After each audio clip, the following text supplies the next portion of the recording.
Let's talk about fluoride today. They put fluoride in our water, it's in our toothpaste. We get it all the time unless we take measures not to get it.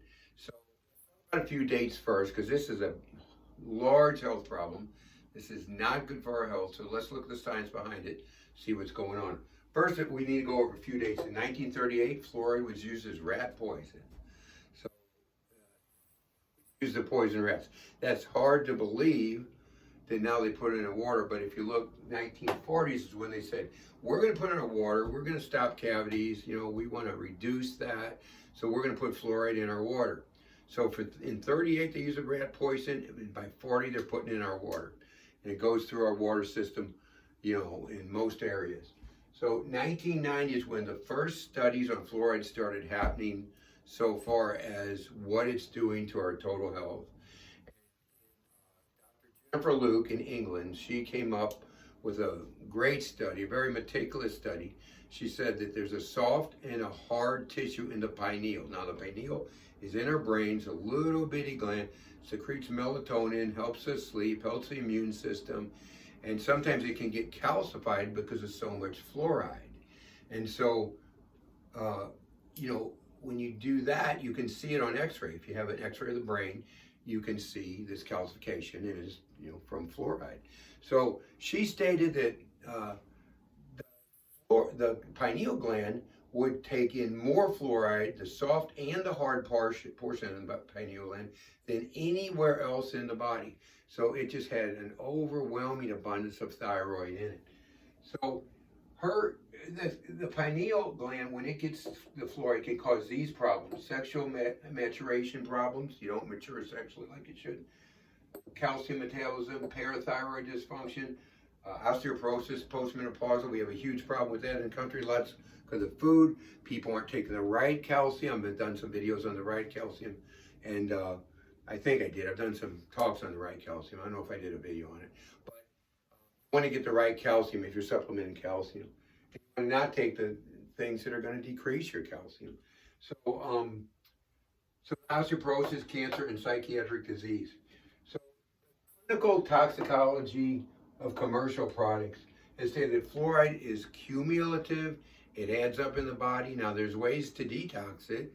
We do that. If I think there's a problem with that, I certainly am going to do the things to detox it. But they state that fluoride is just more poisonous than lead. You can look it up. And then the arsenic is just slightly more poisonous than fluoride. But yet we continue to put it in our water and certain products. So 50-year studies have shown shortens lifespan, mental disturbances, makes people docile, makes people subservient. So I like to watch World War II videos, like documentaries. And I always wondered why I'd see, these Nazis standing there, 4 or 6 of them with rifles. 300 people were just going right, following right along, doing whatever they said. They were giving them fluoride. They were giving them fluoride for a couple of reasons. Number one, it sterilized them in high doses. And number two, it made them subservient. And so, because you would think there's 300 of them, why don't you just go ahead and, jump on them and you take a few hits, a few people might get shot, but why didn't you overwhelm them? Well, they were subservient. They led them right to where they wanted to go. So Alzheimer's, that's another thing with the fluoride. So the fluoride will bind with the aluminum, tricks the blood-brain barrier and brings the aluminum right into the brain, which increases the chance of Alzheimer's. The Merck index, rat and cockroach poison, says that fluoride is good for rat and cockroach poison. This is like the Bible of the pharmaceutical industry. Fluoride byproducts will are great for rat and cockroach poison. Cockroach poison. The physician's desk references says that fluoride can give skin eruptions, dermatitis, eczema, urticaria, gastric distress, headaches, and weakness. In 1990 through 1992, the Journal of the American Medical Association. See, I'm just not getting this. I'm getting this from, good scientific research in highly respected journals. But they published that osteosarcoma In fluoridated areas, boys that were drinking fluoridated water compared to non had more incidence in osteoporosis. The National Cancer Institute confirmed this, and I think it was 92, I'm not sure. But osteosarcoma, more prevalent in boys that are getting fluoride into their body.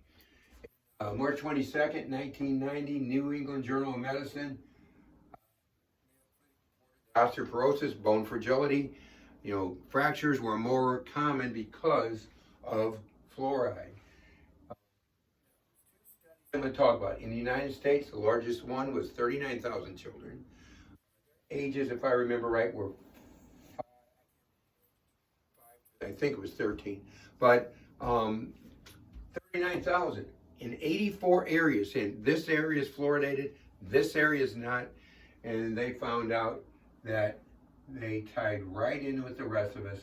They said no decrease in cavities fluoridated compared to non-fluoridated. Dr. John Calhoun, he was in New Zealand, did a huge study that I could find, 60,000, 12 to 13-year-olds, no increase in cavities, dental problems in fluoride, areas that have fluoridated water compared to non-fluoridated water. So that's the science behind this. So let's review this. In 1938, what do? We used it for rat poison. In the 40s, we put it in our water. I mean, and all this information, we know the problem is causing. This is really a definition of insanity. I mean, this is craziness. So I got this from tons of references. If you want the references, you can call my office. I'll send it to you, 314-843-9355, or email us at drshop3@gmail.com, and I'll send you the references. But this is, like I said, the definition of insanity. Now, what do?